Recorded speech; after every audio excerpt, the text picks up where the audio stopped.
Buenas tardes, chiquillas. Bueno, como ya saben, para el día de hoy tenemos dos temas centrales. El primero es el de los principios rectores del nuevo Código Procesal Familiar y el segundo es el de los recursos, dos temas bastante importantes para que nosotras como juristas podamos entender plenamente el proceso familiar.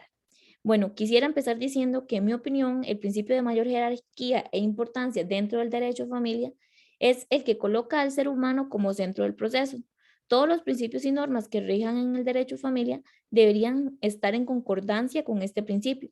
Realmente lo más importante del proceso familiar es la persona humana y bajo esta visión las personas son fines en sí mismas y por lo tanto no pueden ser utilizadas como un medio para el beneficio de otros. Si bien el interés común debe prevalecer sobre el bien individual, eso no implica que en virtud del bien común se impongan cargas inaguantables o devastadoras a la persona. En este caso se puede pensar en las decisiones tomadas por el interés superior del niño. Por ejemplo, a la hora de fijar una pensión alimentaria, se hace pensando en el centro del proceso y el principal beneficiario, que es la persona menor de edad. Esto sin importar qué tan conveniente o no sea el monto para sus padres. En la ley de pensiones alimentarias se dice expresamente que para evitar el pago de la pensión alimentaria no será excusa atendible que el obligado no tenga trabajo, sueldo ni ingresos y tampoco el que sus negocios no le produzcan utilidades, por ejemplo.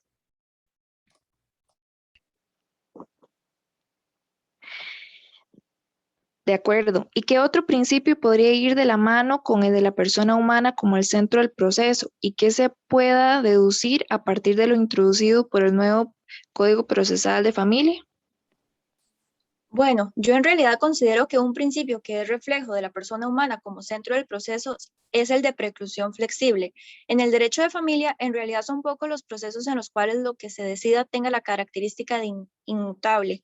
El hecho de que las sentencias en derecho de familia sean modificables cuando se constate un cambio de circunstancias es reflejo de que el derecho de familia se adapta a las vicisitudes de la vida de los seres humanos. Esto se refleja en el artículo 89 del Código cuando señala que el proceso resolutivo familiar, la sentencia que se dicte o cualquier otra resolución indicada por la ley producirá cosa juzgada material. Salvo lo relativo a guarda, crianza y educación, la suspensión de los atributos de la responsabilidad parental y lo que resuelva el sistema de interrelación familiar o cualquier conflicto familiar que puedan ser modificados con posterioridad por el cambio de circunstancias en el ámbito familiar.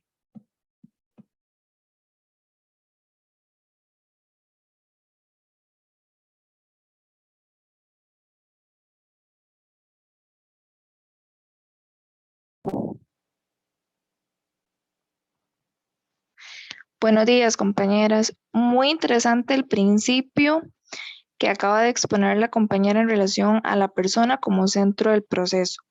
Pero, ¿saben qué otro principio rector incorpora el nuevo Código Procesal que se orienta bajo esa misma línea de pensamiento? Se trata del principio denominado como auxilio a nivel interinstitucional, que consiste en la coordinación de los tribunales de justicia y los profesionales en derecho en materia de familia, con otras disciplinas o áreas del saber, como el caso de psicología y trabajo social. Al concebirse al ser humano como centro del proceso judicial, también se tomará en consideración sus circunstancias particulares, contexto social y familiar, cuya comprensión requiere del auxilio o colaboración de otros campos del saber como la psicología y el servicio social. Este principio en particular se encuentra establecido en el artículo 10 del nuevo Código Procesal de Familia. Pretende incentivar la coordinación entre varias instituciones, organizaciones comunales o nacionales especializadas en otras áreas del conocimiento humano, con la finalidad de brindar un amplio abordaje del caso que se pretende resolver. En lo personal, yo pienso que este principio nos viene a enseñar que el abordaje legal por sí solo es totalmente insuficiente y que en el derecho de familia no solo es importante saber de leyes, sino también se debe saber cómo enfrentar el conflicto familiar desde un plano social, para lo cual se debe contar con el auxilio de equipos interdisciplinarios. Yo pienso que uno de los principios rectores del nuevo Código Procesal de Familia más novedosos e importantes es aquel que hace referencia a la participación progresiva. ¿Saben cuál es? Bueno, básicamente consiste en la posibilidad de que una persona menor de edad, de acuerdo a su edad, pueda intervenir en un proceso, ya sea por medio de sus padres, de una institución, un representante provisional y, por supuesto, a través de sí mismo. Este principio se encuentra consagrado en el artículo 6 del nuevo Código Procesal de Familia y está previsto como uno de los principios que son propios de esta jurisdicción, juntamente con el equilibrio entre las partes, la tutela de la realidad, la ausencia de contención, la solución integral, el abordaje interdisciplinario, la búsqueda de equidad y el equilibrio familiar, así como el mejor interés, entre otros. Me parece que uno de los logros más importantes de este principio es que reconoce los derechos humanos de los niños, niñas y adolescentes como personas con dignidad propia, con la posibilidad de asumir la defensa de sus derechos e intereses, lo que se traduce como una participación efectiva en los procesos judiciales según la progresividad de sus capacidades de entendimiento. O sea, que en otras palabras, el hecho de que nuestro nuevo Código Procesal de Familia se incluya este principio y se haga respetar se traduce en el reconocimiento de las normas internacionales. En este caso, podría hablarse de la Convención sobre los Derechos del Niño, específicamente del artículo 12, lo que básicamente sustenta el derecho de la persona menor de edad de expresar su opinión y que ésta sea tomada en cuenta en los asuntos que le afecten. Bueno, ya para cerrar este espacio de conversación acerca de los principios que se han incluido al proceso de familia, ahora es importante hablar sobre el principio de oralidad, porque como bien se sabe, la tendencia que ha habido en nuestro país de implementar procesos predominantemente orales no dejó de lado el proceso familiar. Y con el nuevo Código Procesal de Familia se refuerza este sistema procesal de oralidad en los procedimientos regulados en el Código, en el que se da preferencia a las declaraciones a viva voz dentro de la misma audiencia, salvo disposición en contrario, sin dejar de lado lo que es el principio de la privacidad, ¿verdad? Ya que en el artículo 4 del nuevo Código se establece que ambos principios van de la mano. El principio de oralidad reduce las piezas escritas a lo que es estrictamente necesario, y con las declaraciones orales es evidente que el contacto personal y directo con la persona juzgadora conduce a una mejor apreciación. El poder apreciar mejor un gesto, una respuesta, la mayor facilidad con que se exponen razones y argumentos y la rapidez para ello constituyen la importancia de la oralidad. En este proceso oral, la persona juzgadora debe ser la misma persona física desde el comienzo hasta el final, porque si se desarrolla la actividad procesal frente a personas distintas, la impresión que recibió el juez que asistió a la primera audiencia no podría infundirse en otra persona. Y eso es importante porque con la falta de oralidad se dificulta a veces la concentración de los actos procesales, sobre todo en la toma de la decisión final. Muchas veces la prueba es evacuada por un funcionario que no es quien dicta la sentencia, pasando muchas veces varios meses entre ambos procesos, ambos momentos procesales, ¿verdad? Por eso el principio de oralidad se relaciona con el principio de concentración, porque la oralidad requiere que el proceso sea mucho más concentrado, lo más concentrado posible en una persona y en una sola audiencia o en pocas audiencias próximas, ¿verdad? Ahora, tocando el tema de los recursos, ¿verdad? Una vez abordados los principios que más nos han llamado la atención, creo que es prudente hablar sobre los recursos de impugnación establecidos en el proceso familiar. Empiezo yo con el de revocatoria. Este se interpone ante el mismo órgano que tomó la resolución y tiene por objeto la modificación parcial o total de la resolución. O sea que la persona que interpone este recurso lo que espera es que se dicte una nueva resolución que venga a modificar la anterior. Con el nuevo Código Procesal de Familia, se puede revocar de oficio o a petición de parte. En el artículo 99 se establece que la solicitud se debe hacer dentro del tercer día y si se trata de pronunciamientos en audiencia se debe impugnar durante el mismo acto de manera inmediata su dictado. Se resuelve en ese mismo momento también, previamente a escuchar a las otras partes y a los intervenientes en caso de que sea necesario. Respecto a este recurso, hay una diferencia en cuanto a la materia procesal civil, ya que en la sede civil no hay mención de revocatoria oral. En cambio, con el nuevo Código Procesal de Familia se aprecia una mayor importancia al sistema procesal de oralidad, ya que en la misma audiencia se solicita recurso. Bueno, ahora en cuanto al recurso de apelación, los autores Picado y Víquez lo definen como un recurso ordinario vertical, que es de fundamentación libre y de interés de la parte, que se interpone contra actos cuando la ley taxativamente lo permita.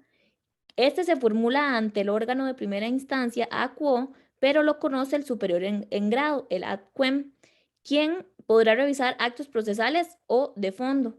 Además, estos últimos deben resultar gravosos o causar perjuicio para el recurrente. El tribunal en alzada puede revocar, confirmar o anular, ya sea de manera total o parcial, la resolución recurrida o bien dejarla sin efecto. Cuando deja sin efecto la resolución recurrida, el tribunal ad quem dicta otra resolución en su lugar, al punto en que en algunas ocasiones entra a resolver sobre el fondo del asunto. Entonces, en realidad, a pesar de que es un recurso vertical que resuelve ad quem, perdón, este debe ser presentado ante el ACUA. Es correcto. De hecho, el ACUO podrá verificar aspectos como si el recurso fue interpuesto a tiempo, si se trata de una resolución apelable, si está fundamentado. Caso contrario, el recurso podría ser rechazado de plano por el ACUO. Ah, ok, interesante. ¿Y cuáles son las resoluciones apelables? Bueno, estas están previstas en el artículo 101 del Código Procesal de Familia y son bastantes. Pero bueno, algunos ejemplos son, primero, todas las sentencias que resuelvan el fondo del asunto. Y segundo, los autos que rechacen de plano una demanda o la ejecución de un fallo, los autos que declaren la inadmisibilidad de la demanda, que den por terminado anticipadamente el proceso, los autos que fijen los horarios de personas abogadas, que resuelvan sobre los beneficios de pago en tractos y búsqueda de trabajo en materia alimentaria, entre otros. Muy importantes los recursos que la compañera acaba de exponer en relación al recurso de revocatoria y recurso de apelación. Pero yo también quería hacer especial énfasis en el recurso de casación, regulado en los artículos 105, 106, 107 hasta 111 del nuevo Código Procesal de Familia. ¿En qué casos procede el recurso de casación? Bueno, la normativa establece que es posible interponer un recurso de casación contra las sentencias de segunda instancia dictadas en procesos resolutivos familiares que produzca cosa material, y algunos ejemplos de estos es cuando no existe claridad ni precisión en la determinación de los hechos probados o cuando la sentencia cuente con un vicio de falta de fundamentación. En un caso hipotético en que, por ejemplo, la compañera Nancy desea interponer un recurso de casación, ¿cuáles son aquellos requisitos y el plazo que ella debe cumplir para impugnar la sentencia? Bueno, nuestro código señala que se debe presentar dentro de un plazo de 10 días y el escrito debe contar con la identificación del proceso, los motivos que justifican la interposición y la identificación del derecho que pudo haber sido vulnerado.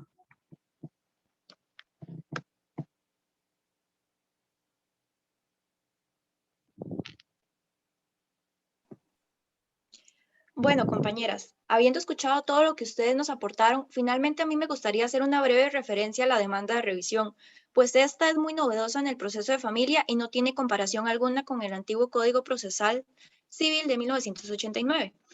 Bueno, el recurso de revisión se prevé en el Código Procesal de Familia del artículo 112 hasta el artículo 117. Y en resumen, el recurso de revisión en materia de familia procede ante las 11 causales que estipula la norma, las cuales son tanto de fondo como de forma. Incluso se prevén algunas causales de índole penal. Asimismo, la legitimación aplica para las personas que hayan sido parte en el proceso, sus sucesores o causahabientes, e instituciones como el PANI, CONAPTIS, CONAPAM, INAMU, la Defensoría de los Habitantes, la Dirección General de Adaptación Social, la Dirección General de Migración y Extranjería, el Tribunal Supremo de Elecciones, entre otras.